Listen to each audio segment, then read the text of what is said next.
Welcome to the new video course on positional mastery. I'm Grandmaster Darvin Kuljasevic, and I will be guiding you through a slightly different positional course because we will not look at only positional themes and positional motives, but we will actually try to see it from the perspective of the reigning world champion Magnus Carlsen.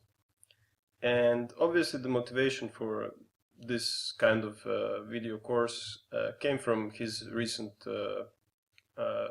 victory in the World Championship match against Fabiano Caruana, where he defended his title for the third time in a row, which is a pretty impressive feat in this day and age. And I think there is no one better to learn from about positional mastery than the current world champion. He's really one of the greatest players of all time, and he definitely has many strengths in his game, and positional mastery is definitely one of them. So what makes him so special? What makes him so strong that even his contemporaries, who are also very strong players, agree that he is on a slightly higher level? Well, as the other top-level GM, Anish Giri, said in recently talking about his win in the match against Fabiano Caruana, he said that Carlsen has many strengths. You cannot define him in terms of, let's say, only his endgame skill, even though his endgames are almost impeccable. But there are other strengths as well. So he's obviously strong in positional understanding, endgames. He's tactically very savvy. Alexander Grishchuk said that he's one of the trickiest players out there because he can see tactics quickly and he can set up traps for his opponents, especially in shorter time controls. He's very resourceful in positions that most of us would consider equal or drawish. He can always find ways to set practical problems for his opponents. He's mentally tough. He gets out of difficult both tournament and positional situations with relative ease. So he's a good defender as well. And all of these things, when you combine them together, it's difficult to fight against all of that. If somebody is just a good endgame player, okay, maybe you can try to stir the game into some complications in the middle game. Or if he's a good tactician, then you will try to get into an endgame or some boring positional fight. But if somebody has all these strengths, then it's really he's really a formidable opponent. And obviously the focus of this course will be on his positional mastery. So we will take a look at Carlsen's games, selected games from the period of 2010 to 2018. This is approximately since he was 20 years old until now, and he has already been a 2800 player, I believe, from 2008 or 2009. So the top rated player throughout this period.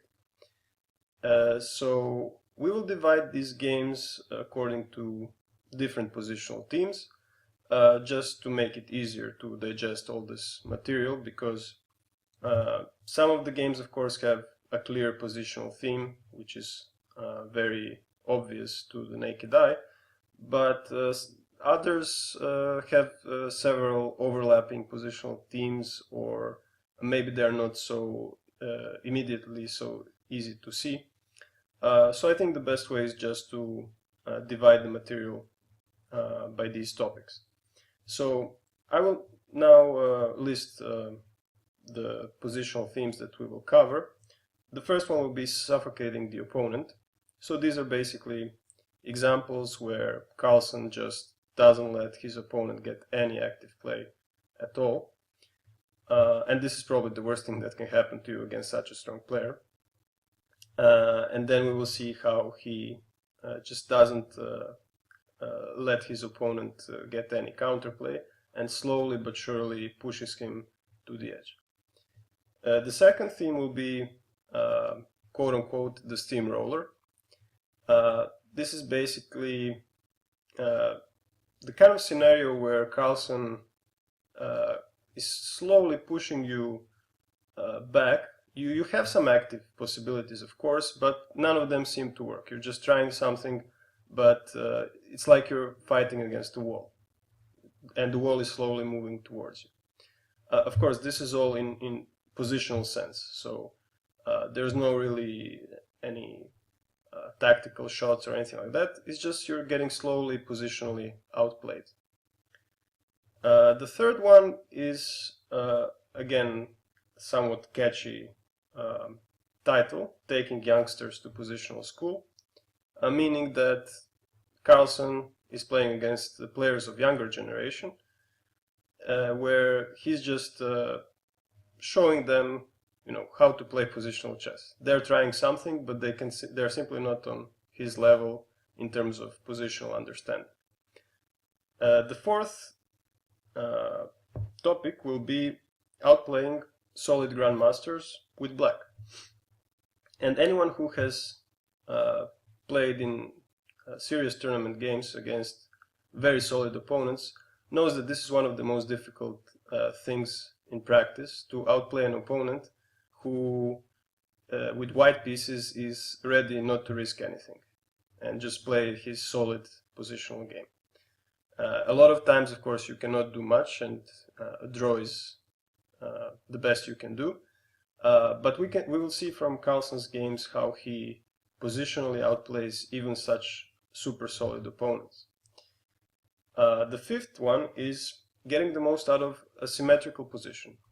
And I think this is one of Carlsen's biggest strengths. He can, as we said, he can get a lot out of these positions which seem kind of equal. He just finds all sorts of maneuvers and ways to provoke weaknesses in his opponent's position. So we will also look at those examples. The sixth one is superior central control.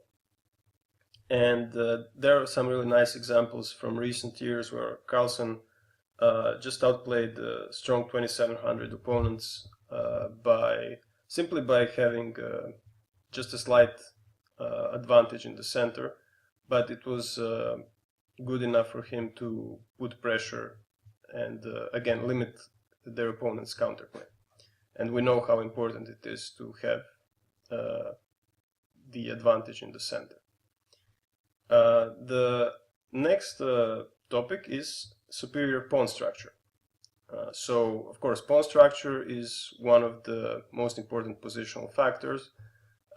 If you will, it is a backbone of any strategic operation, because you cannot just, with the bad pawn structure, try to do something serious.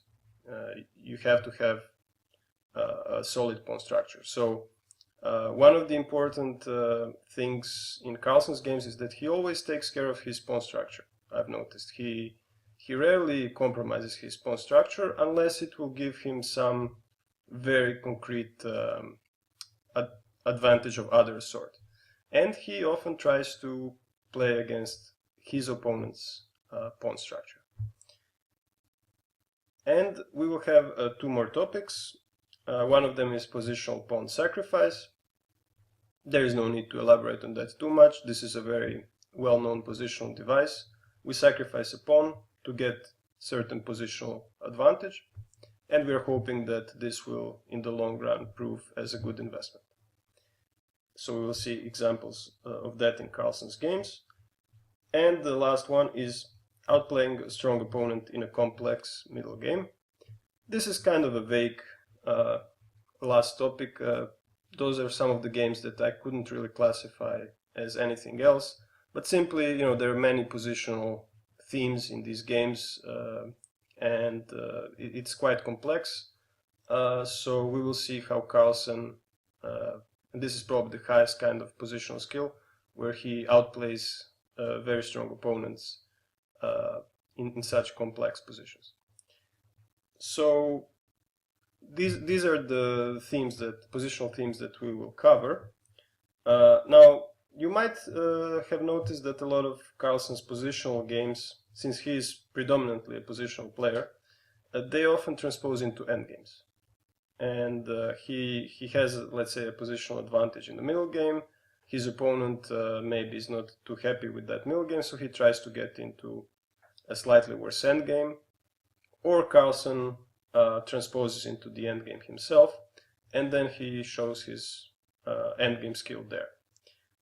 So this will not really be the topic of this course, and I have tried to avoid examples where the game transposes into the endgame.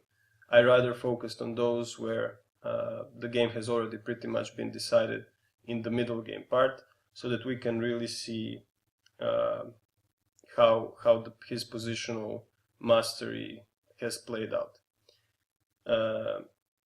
And before we look at some concrete examples, I would just like to mention a few additional skills that help Carlsen create these positional masterpieces that we will see. So first of all, he has a unique feeling for piece coordination and harmony between his pieces. This is something that you can see even in his games in shorter time controls. It seems like his pieces are always in some sort of harmony. Secondly, I think that he is masterful in his play with knights, more so than other players. A lot of other players are good with bishops, but Carlsen really maneuvers with his knights very skillfully, so this is something to pay attention to and something that we can learn from. Then he has a very keen ability to switch from maneuvering play to attack. We will see some examples also in these games, where it seemed like, he will just continue squeezing you, let's say on the queen side, and then suddenly he just realizes that you have moved the piece from the king side, and he immediately grabs the opportunity to attack your king. So that's a very important skill to have. So also please pay attention to this. Then, as I already mentioned, his excellent understanding of pawn structures. And finally, Carlsen is able to play pretty much any opening with any color. And for most of these top players, this is also the case, like Vasily Ivanchuk comes to mind. But none of these players are really that skillful I think in strategic sense as Carlsen.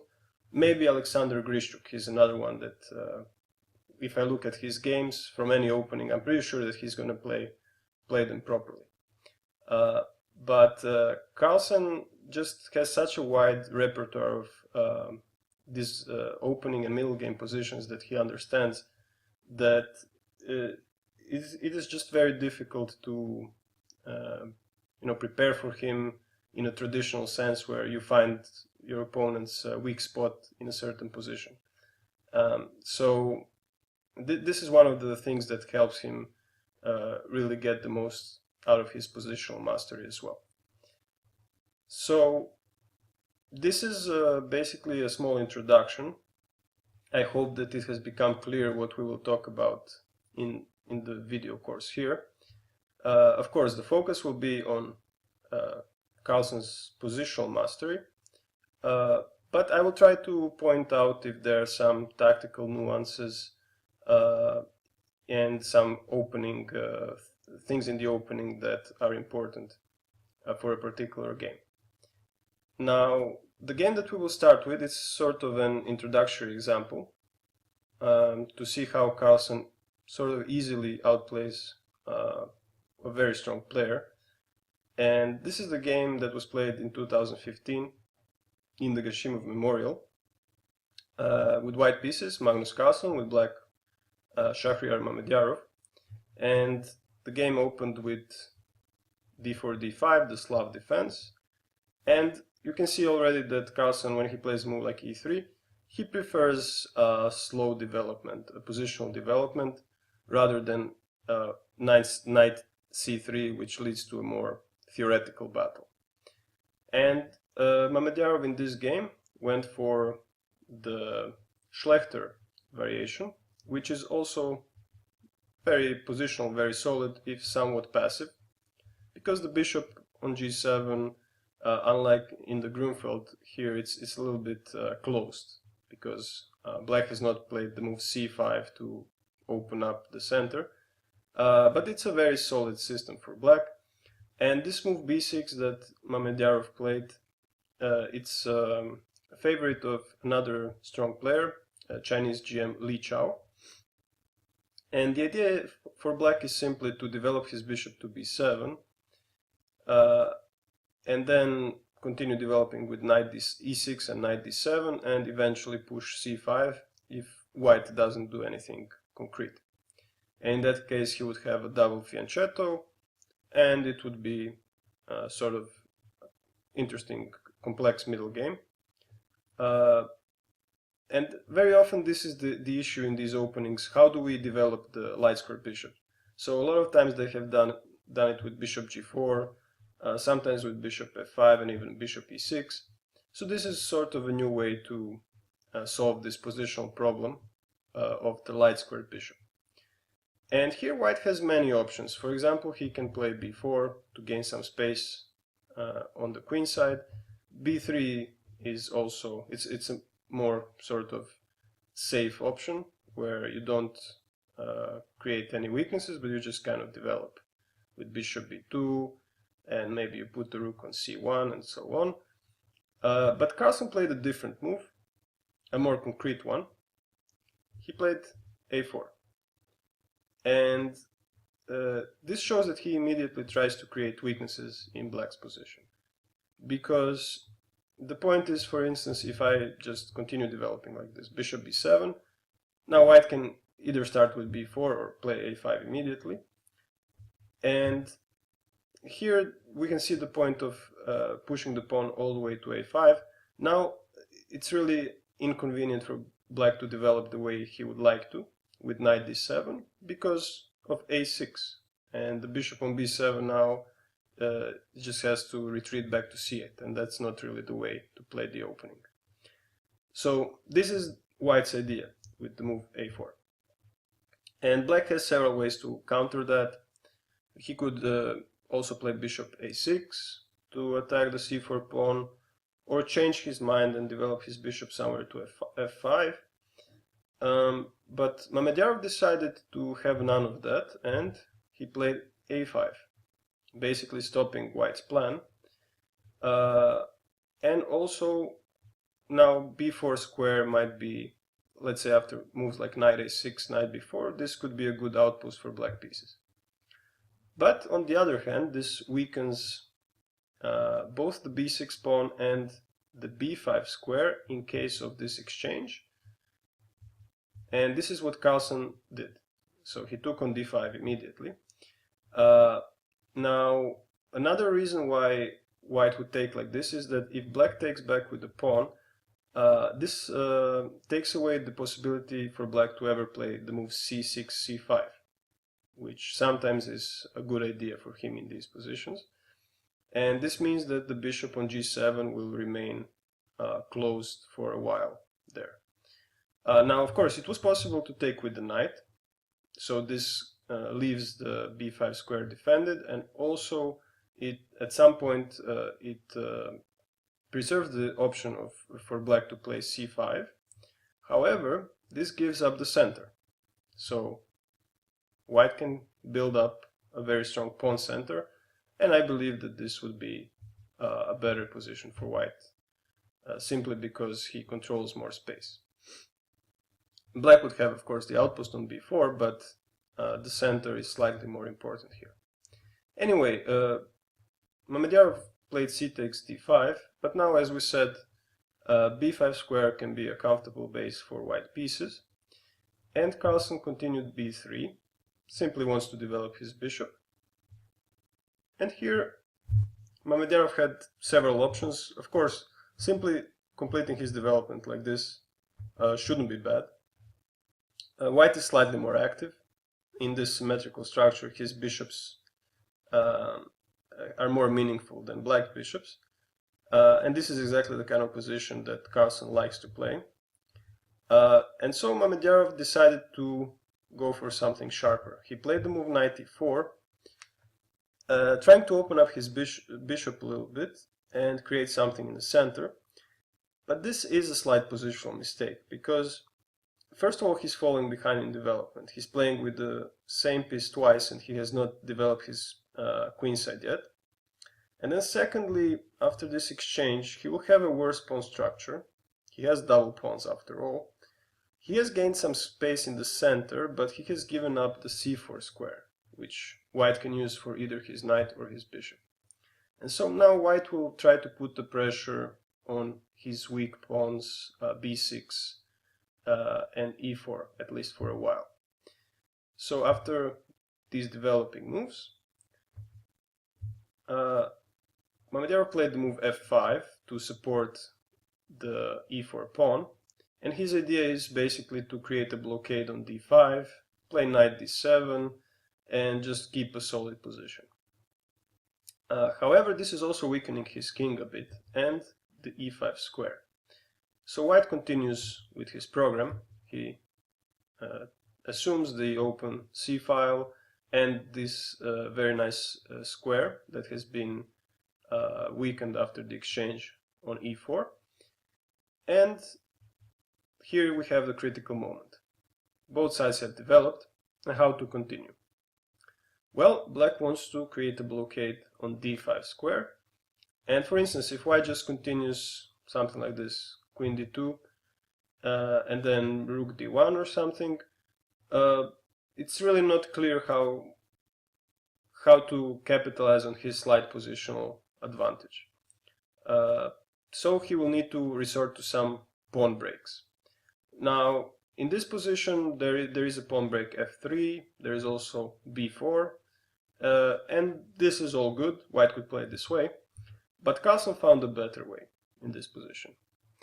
And since the blockade on d5 would be very strong, I think that we can already guess what his move was. d5, not only blocking the light square bishop, but also threatening to push d6. Now, to get something, you have to give something in return. So white is getting this initiative in the center, but he's giving up this long diagonal, dark square diagonal. So he's opening up black's bishop. And this is a small positional concession, but if you think about it, there are no pieces, there's nothing that black can attack on this diagonal. So it's not really such a big deal. It's more important that we have stopped the blockade on d5, and also that we can open up the position in the center with d6. So now, of course, Carlsen pushed d6, and clearly black cannot take this pawn, because after knight takes d6, the opening of the position just really doesn't look nice for black. So e6 is forced, but now white has another positional trump, this advanced pawn on d6. And this pawn is really a thorn in black's side, because he cannot organize any active play while this pawn is still there. His knight has to block it, and he would of course like to maybe start a kingside attack of some sort, but this is really difficult while the pawn is there. And anyway, let's see now how white should proceed to take advantage of that. Because if he just sits, if he plays something like this, just some useful positional moves without any plan, again, we have the situation where nothing is really happening. We have a static advantage, but you need to really look for dynamic options to increase your positional advantage. And so coming back here, what is the most dynamic way to do that? It is the move b4, which Carlsen played. So the idea is to just clear up the situation on the queen side and get closer to this blockading knight on d7. And this is not so obvious from this position, but it will become clearer after a few moves. So after the exchange, we can see that black's defensive setup is based on blockade, both on d7 and on d5. So it seems very solid, but here is the key move, I believe, of the game, a5. So white is ready to sacrifice a pawn just to open up the position. So if black takes now on c4 and takes the a pawn, white gets, in return for the sacrificed pawn, he gets the bishop pair, and he has removed the blockade on d5. So his light square bishop is extremely strong now, and at some point it can come to b5. Then if the queen comes to a4 and let's say rook to c7, black's blockade will fall apart, and this d6 pawn could move forward, which would mean basically the end for black. So this would be a difficult position for black despite the extra pawn, because of all of these positional advantages that white has. And this was Carlsen's idea when he played a5. Now the second part of his idea is that after black takes on a5, which is what Mamedyarov did, he can finally get his knight closer to d7. First of all, he played queen a4. There were other moves as well. He could play, for example, bishop c7 first, preparing knight b6, something like this. But in this case, I believe that he maybe didn't like black's counterplay with rook a2. So he's also very strong in just playing moves that don't allow any counterplay for his opponent. So queen a4 is such a move. We're just not giving black any infiltration squares, and his pieces remain behind the 5th rank. Now knight b6 is his idea, and when the blockade from d7 is removed, as we said before, the d pawn can move forward. Here, probably the best thing for Mamedyarov to do was to play rook a8 nevertheless. And after knight b6, we get simplifications, like this. So the blockade has been removed, but maybe in this endgame, black can hope to sacrifice his exchange for this d pawn, and then in a 4 against 5 endgame on the same, with pawns on the same flank, try to play for a draw. This is of course not in Mamedyarov's style, and he didn't allow the trade of queens, but he played bishop c6, which doesn't make his situation any easier. And after queen b4, Carlsen nevertheless played knight b6. That's a very strong move, not only threatening to trade the knights, but also opening up the c file for his rook. Now if the rook comes to c7, it will be very difficult for black to keep this blockade. And in case of the trade of knights, let's say now we block it with the bishop, this would still be sort of holdable for black. Of course difficult, but still give some chances to fight. Maybe in that case white would try to bring more pieces to the 7th rank, or try to create a weakness on the other side of the board. But definitely this was a safer way for black to proceed. But Mamedyarov is an active player, and he played a more active move, knight e5, trying to get some counterplay. But after queen c5 and bishop a8, here Carlsen just removed the knight from e5 with the move bishop c3. And so black is forced to retreat again. So his counterplay is not really productive. Knight d3 just doesn't lead anywhere. We take it and we can push d7. Something like bishop d5 also doesn't work, obviously. So the knight can really not stay on e5. Mamedyarov played knight d7, but now we trade the bishops, expose the king a little bit, but more importantly, we can get our rook to the 7th rank, and after this check, Mamedyarov resigned. So we could see several positional ideas in this game, As I said, in the examples that we will look at, there will be a plethora of ideas, of positional ideas. So it's not just one topic there. And in the next video, we will start with those games where Carlsen tries to suffocate his opponent, but by not letting him get any counterplay. So stay tuned, and we will start with the game of Magnus Carlsen against Levon Aronian.